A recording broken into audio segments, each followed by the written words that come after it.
Olá, tudo bem? Seja bem-vindo ao curso Nutrição Descomplicada. O curso que, se estás a assistir, significa que fazes parte da minha consultoria e é um curso onde te vou ensinar as bases sobre nutrição. Algo que tu, de hoje à amanhã, consigas fazer as tuas próprias escolhas alimentares, não tenhas de recorrer a nada e possa ser, digamos, um mini nutricionista. E assim possas ajudar, quer a ti próprio, quer aos teus familiares, quer amigos. E, mais importante de tudo, vais aumentar a tua literacia alimentar e vais conseguir ter boas bases para ter uma vida e uma alimentação bem mais saudável. Hoje, na primeira aula, nós vamos falar um bocadinho sobre nutrição. Desde a sua definição, uns conceitos básicos que envolvem um bocadinho a nutrição, porque há muitas ideias que as pessoas não têm em mente e coisas que, apesar de parecerem simples, podem, de certa forma, se tornarem um bocadinho confusas. E o objetivo de hoje é, vamos falar de uma parte introdutória, digamos, do tema de nutrição, começando pela própria definição da nutrição. Porque muitas pessoas associam nutrição àquilo que nós comemos, quando na realidade é algo muito mais complexo e muito mais complicado. Vamos definir aqui uma coisa. Nós vamos usar linguagem bastante simples e linguagem bastante adaptativa para que vocês consigam perceber sem muitos pormenores técnicos. Vamos começar por definir nutrição como todo o processo que envolve a ingestão, a absorção e o uso que o nosso corpo dá aos nutrientes que nós captamos dos alimentos para conseguir manter a máquina a funcionar. Dentro destes processos temos processos metabólicos, temos processos de construção de massa, de órgãos, de manutenção do sistema imunológico, manutenção da nossa massa óssea, raciocinar, pensar, ter energia para andar. Tudo aquilo que o nosso corpo faz, ele precisa de nutrientes. Vamos imaginar, por exemplo, um carro, uma máquina. Para essa máquina funcionar, para o nosso carro andar para a frente e todos os sistemas do nosso carro estarem a funcionar em perfeita condição, nós vamos precisar, digamos, de combustível. E os nutrientes vão fazer esse papel.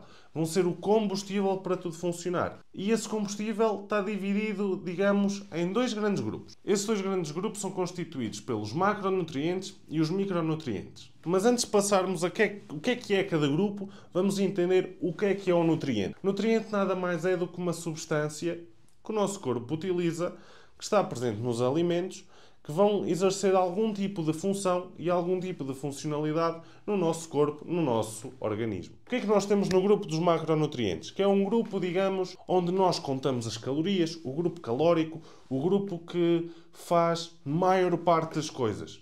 Digamos, todos são importantes, mas os macronutrientes são um bocadinho mais. No grupo dos macronutrientes nós temos a nossa famosa proteína, o macronutriente essencial, que está ligado a funções como funções de construção muscular, reestruturação de órgãos, enzimas, sistema imunológico, produção de hormonas. Tudo o que envolva processos químicos no nosso corpo vai ter lá sempre uma enzimazinha, vai ter lá sempre algo que exige uma proteína. Uma proteína nós associamos só ao músculo, mas não é só músculo, ok?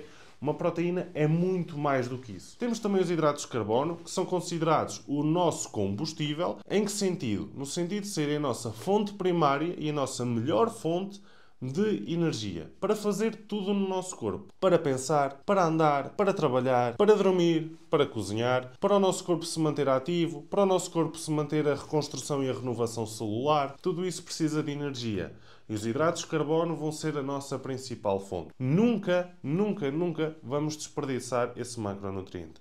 Nunca. E aqui já bati um mito. Temos a nossa terceira fonte de calorias. 9 calorias por cada grama, que é as gorduras.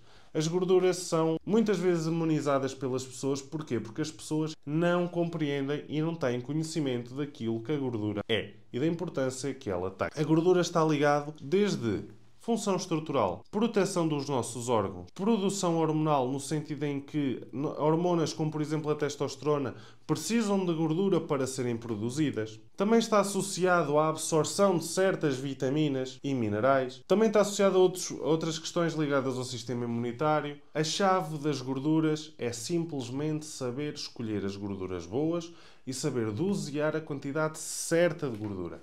É isso que nós vamos precisar. Mais nada. Agora vou-vos falar aqui um bocadinho de um nutriente que também é calórico. Estamos a falar de 7 calorias, quilocalorias, ok? Que é o termo correto, quilocalorias por grama. Só que na realidade isto é um bocadinho controverso, que é o álcool. O álcool não nos dá nada. Existe uma crença que isto tem a ver com um estudo muito antigo, aquilo que nós chamamos o paradoxo francês, que nos diz eventualmente que o álcool traz-nos benefícios principalmente ao coração. E daí muitas vezes usarmos a expressão um copo de vinho à refeição, está tudo ok. Só que não é a realidade. Não existe nenhum estudo científico devidamente comprovado, devidamente fundamentado, que mostre que o álcool nos faz bem. Agora, vamos ter atenção em uma coisa. O álcool pode criar no nosso corpo reações positivas, eventualmente trazer-nos um bocadinho de benefícios. Só que, como tudo na vida, nada é isolado, nada é sozinho. Então, nisto, um sistema tão complexo como o nosso corpo, muito menos ainda. Ou seja, os benefícios que o álcool traz vão ser muito inferiores aos malefícios que ele traz. Simples assim. O que eu quero dizer com isto é que nós, além de pensarmos que o álcool faz bem, nós só damos a olhar a uma coisa. Como tudo na vida, nós só vamos olhar aquilo que nos interessa. A realidade é que o nosso corpo tem muito mais a perder com o consumo de álcool do que a beneficiar, além do que nós chamamos calorias vazias, por algum motivo. Por isto. Não traz nada de bom. Agora, também não vamos demonizá-lo como as gorduras, não é? Uma ocasião, entre outra, também temos de ter em conta que é uma questão cultural e por isso é que se diz isto, porque se não fosse cultura em Portugal ou em certos lugares do mundo beber vinho, ninguém ia dizer que um copo de vinho fazia bem à refeição, porque é muito difícil nós tirarmos um costume a um povo. Mas falando de ciência e de nutrição exata e como ela é feita com dados atuais, consumo de álcool não traz nenhum benefício à saúde, porque os pouquíssimos benefícios que ele traz estão carregados de malefícios que superam, em quantidades muito grandes, os benefícios que ele nos vai trazer. E o nosso segundo grupo é constituído pelos micronutrientes. Os micronutrientes são compostos por quê?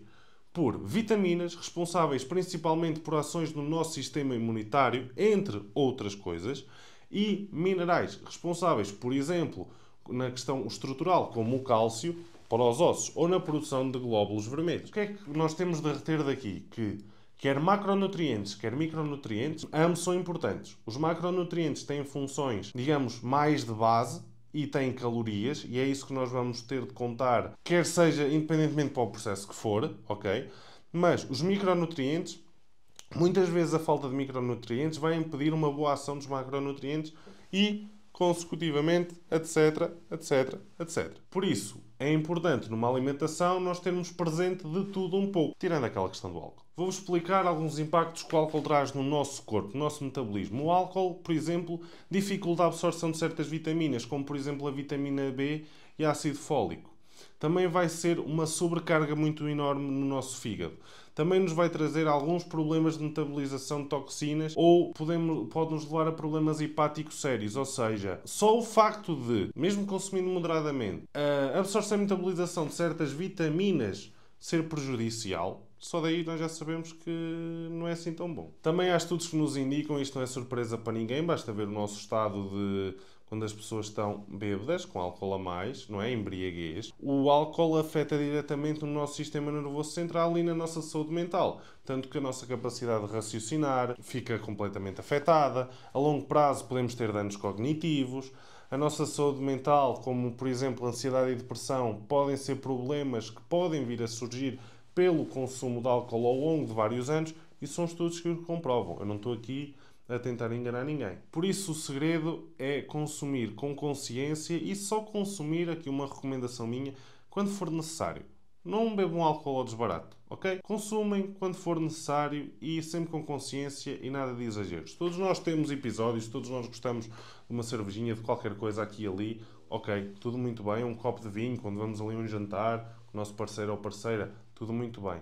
Mas vamos guardar só para essas ocasiões, não vamos tornar isso um hábito. Agora que já sabes o que é que são macro e micronutrientes e um bocadinho das funções deles, vamos tentar perceber um bocadinho mais a fundo como é que eles realmente agem no nosso organismo. O que é uma proteína? Uma proteína é um conjunto de aminoácidos. É uma cadeia. Vamos supor que nós temos uma corrente e cada elo de uma corrente é um aminoácido. Esse conjunto de elos, que é o conjunto de aminoácidos, forma uma corrente, que é a proteína. Sempre que nós ingerimos uma proteína, seja de uma fonte animal, de uma fonte vegetal, não interessa se é frango, se é vaca, se é porco, se é ovo, se é leguminosa, se é tofu, se é soja. Não interessa. A proteína vai entrar e cada proteína tem uma sequência específica de aminoácidos. Daí haver proteínas que nós chamamos biologicamente mais interessantes do que outras. Mas independentemente disso, cada proteína com a sua configuração de aminoácidos específica vai entrar no nosso organismo. Entrando no nosso organismo, ela vai se dividir em aminoácidos. E esses aminoácidos vão ser utilizados pelo nosso corpo para sintetizar novas proteínas. Ou seja, a proteína entra, é dividida nos seus aminoácidos e o corpo depois vai sintetizar proteínas novas com esses aminoácidos, com rearranjos completamente novos. Porquê? Porque o nosso corpo funciona por necessidade. E vamos supor que nós consumimos, usando exemplos, digamos, um bocadinho fora da caixa. Vamos supor que nós consumimos uma proteína A, mas o nosso corpo precisa de proteína B. Nós consumimos a proteína A, o nosso corpo divide, produz a proteína B e vai lançar a proteína para onde ela for necessária. Isto deita por terra muitos mitos, como por exemplo o mito do colágeno. As pessoas consomem colágeno e suplementam-se em colágeno a pensar que vai fazer bem às articulações, vai fazer bem às unhas, etc, etc, à pele. Só que vocês vão gastar dinheiro na suplementação, vocês vão estar a consumir colágeno, que é uma corrente, uma das muitas correntes que há, uma das muitas proteínas que há. O corpo ingere o colágeno, divide o colágeno em aminoácidos, ou seja, deixa de existir colágeno, já não há mais colágeno para ninguém. Agora, se o nosso corpo precisar de sintetizar um colágeno para algum lado específico, ele vai voltar a formar colágeno. Mas se ele precisar de sintetizar outra proteína, como por exemplo para um sistema de defesa do nosso sistema imunológico, ele vai sintetizar outra proteína que não tem nada a ver com colágeno. Ou seja, toda a suplementação, neste caso, neste tipo de contexto que nós chamamos específica, que nós ingerimos, acaba por cair por terra porque o corpo sabe o que é aminoácidos para transformá-los em proteínas. E tudo que entra vai ser dividido. Ou seja, esse tipo de mitos e esse tipo de suplementação acaba por ser só gastar dinheiro e cai por terra. O que é importante aqui é garantir o consumo de proteínas necessário por dia para o nosso corpo pegar nessas proteínas todas, pegar nos aminoácidos, fazer as proteínas todas que ele precisa e aí sim despachá-las para onde ele bem precisar. Os hidratos de carbono não é diferente. O nosso corpo ingere os hidratos de carbono e o nosso organismo vai transformar esses hidratos de carbono em glicose. E essa glicose vai ser usada como fonte de energia, ok? E temos de ter em conta que o excesso de energia, o excesso de hidratos de carbono, além que supera os níveis de produção de glicose que nós necessitamos, vai ter de ser armazenado, porque nada nesta vida se estraga, certo? Nada se cria, nada se destrói, tudo se transforma. Então, se nós temos a mais, o corpo vai, digamos, armazenar, fazer um estoque. De quê? De gordura. Os hidratos de carbono em excesso vão ser transformados num estoque de gordura. Aquele que não é em excesso, o corpo vai transformá-los em glicose para usá-los como fonte de energia. Como eu falei há bocado, as gorduras têm um papel fundamental principalmente na absorção de várias vitaminas. Vou-vos dar um exemplo. As gorduras são responsáveis pela absorção de vitaminas lipossolúveis, como a vitamina A, vitamina D, vitamina E, vitamina K. Ou seja, nós até podemos consumir essas vitaminas, mas se nós não consumirmos a gordura necessária para a absorção delas, é o mesmo não estar a ingerir nada. E também as gorduras têm um papel fundamental no funcionamento do nosso cérebro. É facto, existem vários estudos que assim o indicam, e daí as gorduras nunca podem ser descartadas. Vamos falar agora um bocadinho de água. A água é vida, a água é essencial, tudo no nosso corpo, 75% do nosso corpo é água, nós já ouvimos falar disso. Ok, todos nós sabemos isso. Agora, o mais importante que é aquilo que nunca ninguém sabe. Quanta água nós devemos beber por dia. Toda a gente diz, eu bebo muita água, eu bebo 2 litros. É pouco. Vamos fazer uma conta. Se vocês fazem algum tipo de atividade física, vamos colocar entre 45 a 50 mililitros de água por quilo corporal. Ou seja, se vocês têm 100 quilos, vocês, se têm um gasto calórico e exercício e soam muito, fazem exercício, digamos antes assim, vocês deveriam consumir de 4 a 5 litros de água por dia. Se vocês são pessoas normais que não têm esses gastos, 30 a 35 mililitros por quilo por dia é o ideal e o necessário. Ou seja, se pesam 100 kg, 3 litros a 3 litros e meio por dia. É muita água. É uma questão de hábito, ok? Isto é tudo uma questão de hábito, porque se vocês estão habituados a beber 2 litros de água, vocês gradualmente vão aumentando a ingestão. Pode demorar uma semana, 2, 3, mas vocês vão chegar a um ponto que vão se habituar a beber aqueles litros todos de água. E um dia que vocês não os bebam, o vosso corpo vai sentir diferença e vai-vos pedir por água. Agora acabamos aqui a nossa parte a explicar o que é que são os macro e micronutrientes e a água. Agora vamos a tentar dar aqui umas pequenas dicas de como é que nós podemos obter isto tudo em falha. De uma forma muito geral, coisas que nós podemos facilmente fazer em casa é fontes de proteína variadas. Vocês não têm de comer só frango, não têm de comer só coelho, não têm de comer só porco, não têm de comer só vaca. Vocês têm de comer de tudo de fonte animal. De fonte vegetal, vocês também têm de comer de tudo. Misturem coisas. Se forem por leguminosas, misturem, ok? Carne, arroz, feijão. Um prato super completo, ok? O que importa é, se cada proteína é diferente e cada fonte de proteína vai nos dar um tipo de proteína diferente, nós, se consumirmos diversas fontes de proteína, vamos ter uma riqueza de aminoácidos e de proteínas que vai entrar no nosso corpo muito maior. E o que é que isso vai fazer? Com que não haja falta de aminoácidos diferentes no nosso corpo. Além disso, terem os essenciais e não essenciais. Ou seja, os essenciais, aminoácidos essenciais, são aquelas partezinhas de proteína que o nosso corpo não produz. Então é de extrema importância nós ingerirmos vindo dos nossos alimentos. E como é que nós conseguimos? Com variedade alimentar. Esse é o primeiro ponto. E a mesma coisa vai servir para os hidratos de carbono e para a gordura. Agora, vamos aqui segmentar por várias partes. Os hidratos de carbono. Vocês têm de ter noção que existem hidratos de carbono de cadeia simples e de cadeia complexa. Hidratos de carbono de cadeia simples, o nosso corpo vai absorver muito rapidamente. Absorvendo muito rapidamente, criamos um pico de glicemia, a insulina vai lá atuar e é um problema para quem tem diabetes, é um problema para nos disparar a hormona da fome, é um pequeno problema que está associado àquilo que nós ouvimos: não comam açúcar. Açúcar faz mal. Quando falam em açúcar, falam em açúcar simples, hidratos de carbono de cadeia simples. Existem hidratos de carbono de cadeia complexa, como está presente no pão, no arroz, na massa, nas fontes integrais, cereais integrais, aveia, etc, etc. Quanto mais complexa a cadeia de hidratos de carbono, mais trabalho o nosso corpo vai ter a digeri-lo. Significa que se ele está mais tempo a trabalhar, não vai ter fome tão rápido, ele não ingerindo tão rápido, não vai haver um pico de glicemia tão alto, não vamos ativar a insulina de uma forma assim que nós não queremos. Ou seja, quanto mais complexo, melhor. Aí estão associados os integrais, mas não necessariamente tem de ser integral. Se vocês misturarem um arroz normal, um pão, uma massa com uma fonte de gordura, uma fonte de proteína e uma fonte de fibra, nós já vamos ter essa complexidade, porque o corpo vai estar ali, e aí o que é que eu vou digerir agora e tal, e não sei o quê, e vai baixar o índice glicémico dessa refeição. Mas isso é uma coisa mais à frente. Falando agora de gorduras. Existem gorduras monoinsaturadas, poliinsaturadas, gorduras trans, gorduras saturadas, etc. O que é que nos interessa aqui? É, quanto mais, neste caso, o que nos interessa é as gorduras monoinsaturadas. E onde é que elas estão? No azeite. Isto é o extremo bom. Qual é o extremo mau? Gorduras trans. O que é que são essas gorduras? Imaginem que vocês vão fritar batatas e depois o óleo tem uma certa temperatura e vocês, passada essa temperatura, ele começa a transformar as suas gorduras em gorduras trans, que são gorduras que o nosso corpo tem muita dificuldade em digeri-las. E são aquelas que normalmente nós dizemos que vão colar às paredes dos vasos sanguíneos e depois pode nos dar um problema grave no coração ou até um infarto, um AVC. Por isso, vamos optar sempre por fontes de gorduras boas, como azeite, alguns frutos secos, etc.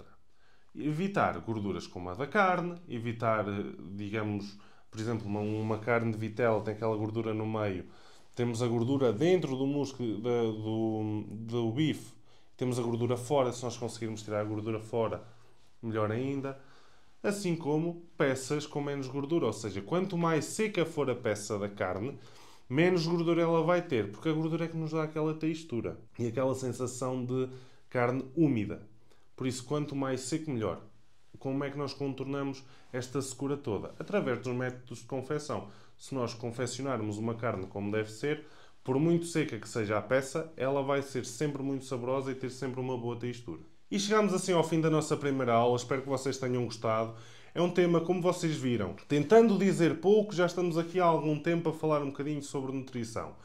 e é de extrema importância. Vocês podem pensar que isto é chato, mas este conteúdo aqui, por muito simples que seja, vocês já têm aqui um monte de coisas novas que vocês aprenderam e um monte de coisas novas que vão servir de base para vocês conseguirem controlar a vossa alimentação daqui em diante. Por isso, espero que vocês tenham gostado. Vemo-nos na próxima aula do nosso curso, a aula número 2. Vemo-nos na segunda aula. Até já!